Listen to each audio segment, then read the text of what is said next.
Proverbs chapter 18, verse 15. An intelligent heart acquires knowledge, and the ear of the wise seeks knowledge.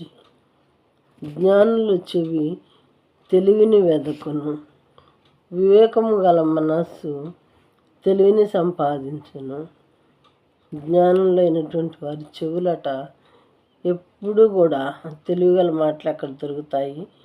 జ్ఞానవంతులు మాట్లాడేటప్పుడు విందాము అని ఆలోచిస్తూ ఉంటాయంట. దానికి ఆపోజిట్ మనకు తెలుసు కదా, ఆపోజిట్గా జీవించేవారు ఆపోజిట్గా వెతుక్కుంటూ ఉంటారు. కానీ జ్ఞానుల చెవి తెలివిని వెతుకుతూ ఉంటుందట. మరి మన చెవులు ఎలా ఉన్నాయి? మనం తెలివిని వెతుకుతున్నామా, వేరే దేన్నైనా వెతుకుతున్నామా?